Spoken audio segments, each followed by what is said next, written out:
Hi friends, welcome back to my channel trendy ಮನೆ recipe. ಇವತ್ತು chicken kebab ಹೇಗೆ ಮಾಡೋದು ಅಂತ ತೋರಿಸ್ಕೊಡ್ತೀನಿ. ಫಸ್ಟು 2 ಮೊಟ್ಟೆ ತೊಗೊಳ್ಳಿ, 1 ಸ್ಪೂನ್ ಶುಂಠಿ ಬೆಳ್ಳುಳ್ಳಿ ಪೇಸ್ಟು ಮತ್ತು 4ರಿಂದ 5 ಸ್ಪೂನ್ ಕಬಾಬ್ ಪೌಡರು, ಇದು ರೆಡಿ ಸಿಗುತ್ತೆ.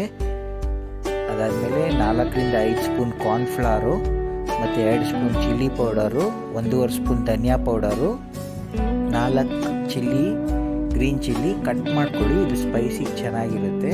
ಮತ್ತು ಚೆನ್ನಾಗಿ ಮಿಕ್ಸ್ ಮಾಡ್ಕೊಳ್ಳಿ. ಮಿಕ್ಸ್ ಮಾಡ್ಕೊಂಡ್ಮೇಲೆ ನಾನು 400 ಗ್ರಾಮ್ಸ್ ಚಿಕನ್ ತೊಗೊಂಡಿದ್ದೀನಿ. ಆ ಚಿಕನ್ನ ಮಿಕ್ಸ್ ಮಾಡ್ಕೊಂಡ್ಬಿಟ್ಟು ಸ್ವಲ್ಪ ಒಂದು ಹಾಫ್ ಆನ್ ಅವರ್ ಮ್ಯಾರಿನೇಷನ್ಗೆ ಇಟ್ಕೊಳ್ಳಿ. ಅದಾದಮೇಲೆ ಎಣ್ಣೆ ಕಾಯಿಸ್ಕೊಂಡ್ಮೇಲೆ ಚಿಕನ್ನ ಬೇಯಿಸ್ಕೊಳ್ಬೇಕು ಚೆನ್ನಾಗಿ. ನೋಡಿ, ಕಲರೆಲ್ಲ ತುಂಬ ಚೆನ್ನಾಗಿದೆ. ನಾನು ಯಾವುದೇ ರೀತಿ ಕಲರೆಲ್ಲ ಹಾಕಿಲ್ಲ, ಫುಲ್ಲು ರೋಸ್ಟ್ ಮಾಡ್ಕೊಳ್ಬೇಕು. ರೋಸ್ಟ್ ಮಾಡ್ಕೊಂಡ್ಮೇಲೆ ತೆಕ್ಕೊಂಬಿಡಿ. ಫ್ರೈ ಮಾಡ್ಕೊಂಡ್ಮೇಲೆ ತಿನ್ನಕ್ಕೆ ತುಂಬ ಚೆನ್ನಾಗಿರುತ್ತೆ. ಇಷ್ಟ ಆಗಿದ್ದರೆ ಮಾಡ್ಕೊಳ್ಳಿ, ತಿನ್ಕೊಳ್ಳಿ.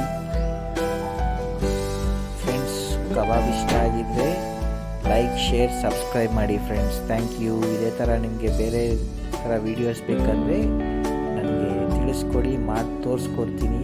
Enjoy friends. Thank you. Bye. See you again.